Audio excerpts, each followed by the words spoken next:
All right, we're going to go through a little bit on the skeleton. We should name him Fred. You already named him, actually. What have we named him? I don't know. Fred.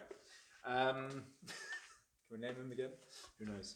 Right, we're going to go through just some more biomechanical stuff on the skeleton so you can visualize what's going on a bit more. So in a minute, Hayden's going to teach 3 points of contact, which is on the bottom of the foot, and why we're going to do that. The knee, like what we're talking about with the knee, how the hip looks, and the breathing, okay?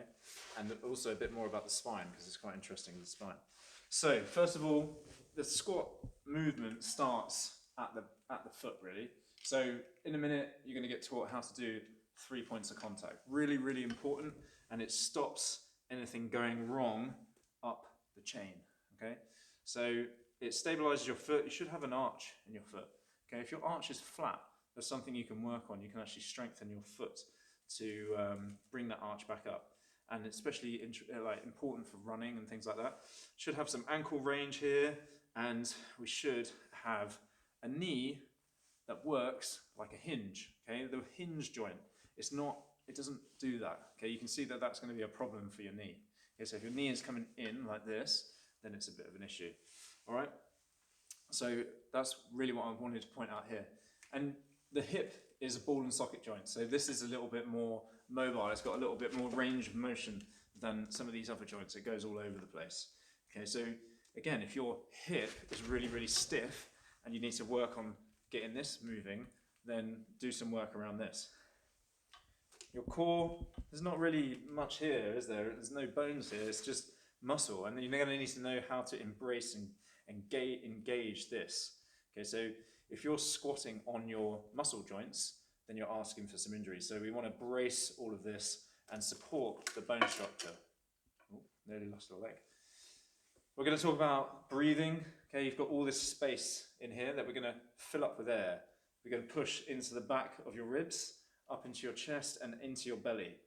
And then we're going to try and get you to breathe into your belly. So pushing out and then bracing everything tight. And you just imagine like all of this is going to be supported by the muscles, not through the spine. If your spine is overextended means you're like this, then you're not in a good position for your spine and things are going to go wrong in here. Again, if you're flexed, why is picking up things with a rounded back not good? You can see the vertebrae have a little bit of cushioning between them. So we want to keep that cushioning neutral. And a neutral spine has got a little bit of an arch in it. It's got a little bit of a lordosis.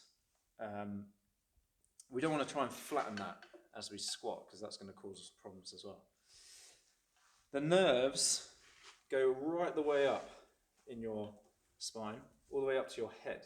If there's a kink in this nerve, it's like if I've got a piece of string that goes all the way down here and another string that comes all the way down my arm, and I twist this one, then this one's going to get shorter, and that's going to restrict your range of motion. So you might actually have quite good mobility, but you're not quite getting down into the squat because your body is not in the right position. And just by not looking into a mirror, the reason we don't have mirrors in this gym is because, well, they're expensive. But the other reason is we don't want you to look into a mirror and squat with your head in this position, because now I'm putting a kink in my spine, and it's the same thing as doing that. So it's going to restrict your range of motion, but it's also going to make you weaker.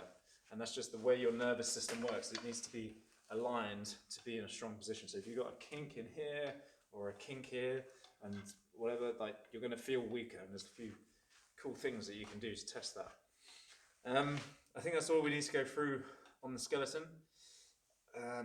If you've got any questions, let me know, and then we're going to go on to learn about the 3 points of contact now. So cheers.